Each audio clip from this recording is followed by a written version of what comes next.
সবাইকে আসসালামু আলাইকুম। আমি জান্নাত রবি। সবার কাছে দূরে যারা আছেন, কেউ কেউ আমাকে চেনেন, কেউ কেউ চেনেন না। আমি আপনাদের খুব কাছের একজন মানুষ, আপনাদের কারো ছোট বোন বা কারো বড় বোন। আমি জান্নাত রবি। বেশ কিছুদিন খুব খারাপ সময় পার করে এখন নিজেকে রিকভারি করার জন্য আবারও একটু ছোট প্রচেষ্টা চালাচ্ছি। সবাই দোয়া করবেন যেন আমি আমার স্বাভাবিক লাইফে আবার ফেরত আসতে পারি। আমি আমার ছোট ভাই সহ আমরা গিয়েছিলাম 300 ফিট, সেখানে নৌকায় ঘুরতে। আমার নৌকায় ঘুরতে খুব ভালো লাগে, কিন্তু ভয়ও লাগে কারণ আমি সাঁতার পারি না। অনেক দিন পর 300 ফিট আসলাম, অনেক দিন পরে আসা হলো। সব মিলিয়ে খুব ভালো লাগতেছিল। নৌকায় ঘোরাঘুরি, ওঠার সময় নামার সময় যাও একটা অবস্থা হয়েছিল, খুব ভয় লাগতেছিল যদি পড়ে যায়। আসলে যতই আমরা চেষ্টা করি না কেন যে আমাদের শখগুলো থেকে দূরে থাকতে, আসলে একটা একটা সময় সেগুলো মনে এসে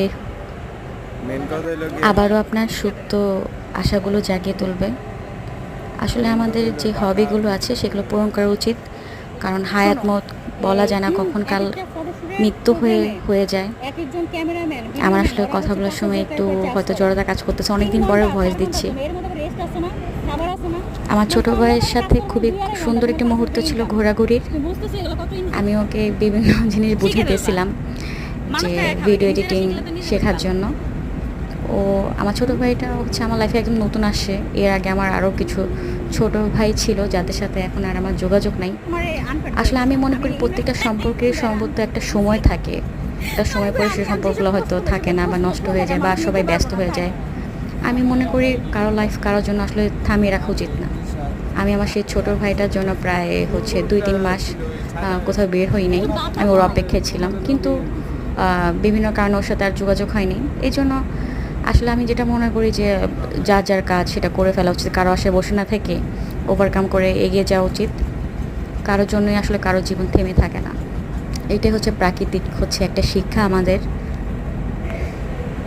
এই যে আমি চুলে দেখেন কি অবস্থা, জ্বর টট হয়ে আমি আমার নিজের প্রতি অনেক অবহেলা করেছি কয়টা বছর। 2022, 23, 24, 25 চলতেছে, 4টা বছর আমার লাইফে খুবই খারাপ একটা সময় আমি পার করেছি।